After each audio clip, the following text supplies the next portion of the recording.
My administration reflects the country, it reflects the city. His administration reflects the country club. We're not going to shy away or apologize for who we are.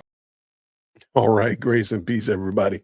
You saw the thumbnail, you saw the title. So we're going to talk about Brandon Johnson and what he said recently at a church in Chicago. Now, I've said it before, I'll say it again. Every time a Democrat gets in trouble, they run to the black church for spiritual money laundering. Actually, I did a whole video about a reaction to this whole town hall meeting thing that Brandon Johnson did in a local church. Again, you got to ask yourself, why was he at a church to do it? He wasn't preaching. He wasn't admonishing any Christian believers or anything of that nature. So why did he do it at church? Because it's spiritual money laundering. That's why. But let me bring this in. Let's talk about it. Let's go. 2 administrations ago, 70 to 75% of the administration was primarily made up of white and white men. In my administration, 45% of my administration is black, 25% is Latina, 30% is white, 8% is Asian. It is the most diverse administration in the history of Chicago. Business and economic. But does that mean that they're doing the best job possible?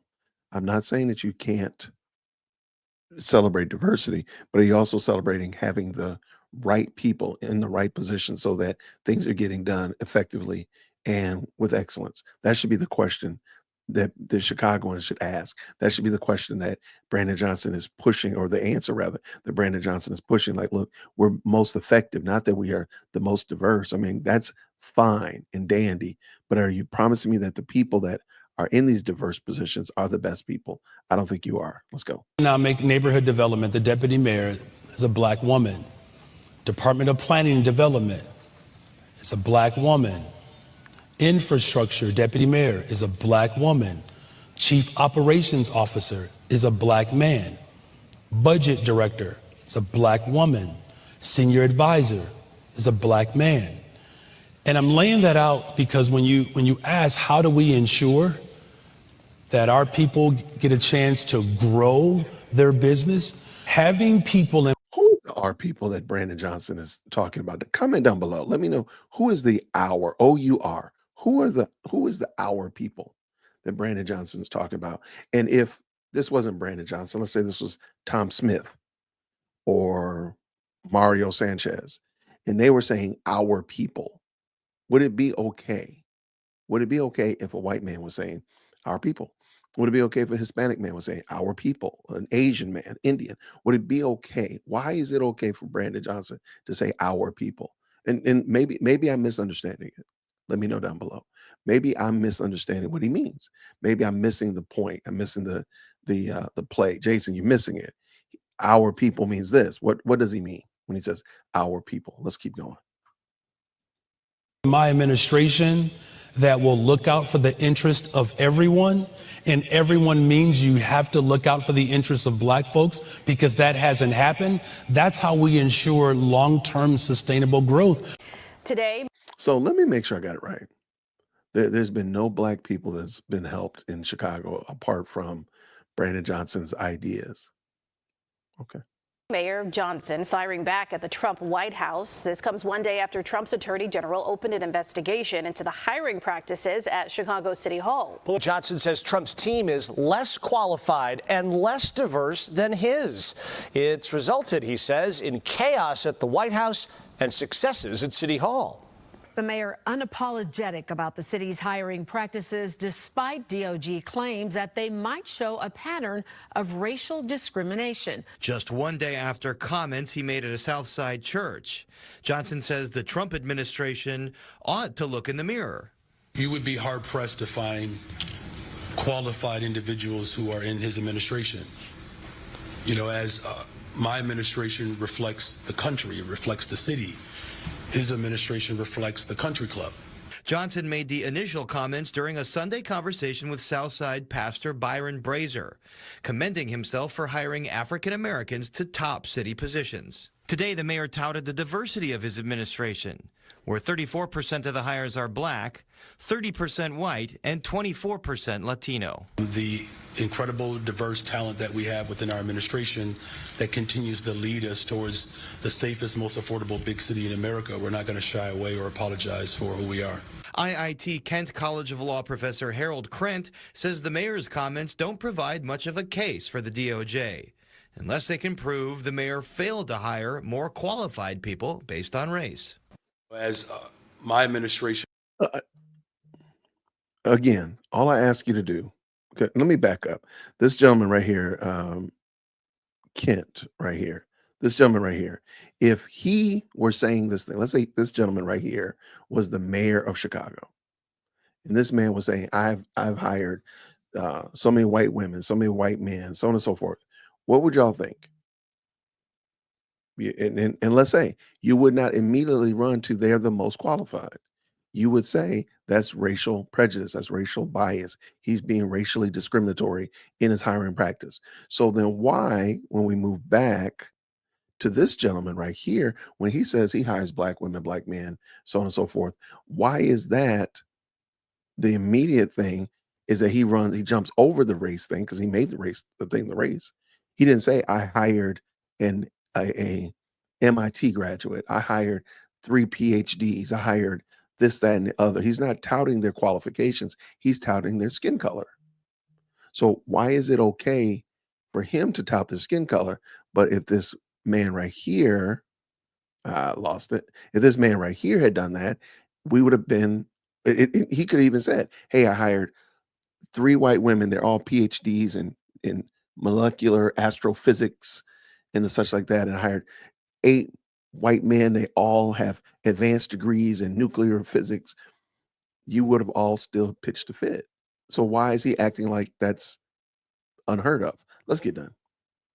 Law professor Harold Krent says the mayor's comments don't provide much of a case for the DOJ, unless they can prove the mayor failed to hire more qualified people based on race. As my administration reflects the country, it reflects the city. His administration reflects the country club. Chicago news outlet The Tribe captured this image of Johnson's leadership team in its early days. Okay, let's look at it. Wow. Okay, 1, 2, 3, 4, 5, 6, 7, 8, 9, 10, 11. 11 women, 1, 2, 3 men. I don't see anybody there that I would say is a white woman. I'm not really hung up on it, but this is what you put out there, Brandon. I don't see any white women. I don't see any white men. I don't see any Asians. There's no Hispanics. So I guess that Chicago is only black people. Following this logic, Chicago is only black. Okay, let's see what The Tribe had to say. The mayor calling his the blackest administration in city history. The AP with this image of the current Trump cabinet at the latest joint session of Congress. One black person in his entire administration. I'm calling on the Department of Justice to investigate the Trump administration and its discriminatory practices in their hiring. That coming one day after the Trump-led Department of Justice issued this letter announcing an investigation into the hiring practices at City Hall. Our people hire our people. One day prior to that, the mayor took part in... You don't hear Trump saying that he has the whitest administration, though. He touts whether or not they're the most qualified. And whether or not you don't agree, whether you agree or not, that is definitely up to discussion. But he's not running around saying he has the whitest administration. Brandon Johnson says he has the blackest administration. So therein is the problem. Because you're saying that and all it's going to take is 1 or 2 people to come up and say, hey, I applied for a job and I didn't get it. And it's going to be off to the races.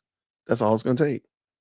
That's all it's going to take is 1 or 2 white men, 1 or 2 white women to pop up and say real quick, bring this back up here, right here, and say, hey, I applied for a role in this administration and I was denied. And I have a PhD. I have 3 advanced degrees. I have this much work experience. I've worked in this many different cities and these different roles. And it's going to be off to the races. Pun intended. This is at City Hall. Our people hire our people. One day prior to that, the mayor took part in this fireside chat at a black church in Woodlawn, where he walked the congregation through his decision to appoint these 6 senior staffers, all of them black. In a lightning-fast launch of an investigation, the Department of Justice wrote, if these kind of hiring decisions are being made for top-level positions in your administration, then it begs the question whether such decisions are also being made for lower-level positions. Title VII of the Civil Rights Act of 1964 aims to prevent employment discrimination. It does, though, have exceptions for political and religious leaders to make some leadership hires based on race and religion. For lower-level employees, Johnson says his 105-person staff is the most diverse in city history. This is a quintessential example of the type of divisiveness that this president wants us to have. Johnson pointing the finger not just at the current president, but past Chicago mayors. And I'm not going to be intimidated or allow the failures of the past to dictate how we move forward. This is this generation's opportunity to get something right. What is the thing right that they're going to get, Brandon? Tell us what they're going to get right. I want to know. I don't know, man. So following Brandon's logic, he can use racial discrimination to hire on the higher echelon, but then the lower tiers, he's got diversity. Trump can't have all white people on the higher echelon, and we don't even, so we just ignore the lower tier. Okay. All right. I got you. This is crazy. This is absolutely bananas. But I want to know what y'all think about it. I got some problems and some questions about what Brandon said. I got some questions about Trump's administration and his hiring and his cabinet positions. I got some questions about that as well, but I'm going to save that for another show for sure. But let me know what you think down below. I did do a reaction of Brandon Johnson's fireside chat at the Pastor Brazier's church. And the link is down in the description. Go check it out. Let me know what you think about it. Until next time, everybody, grace and peace.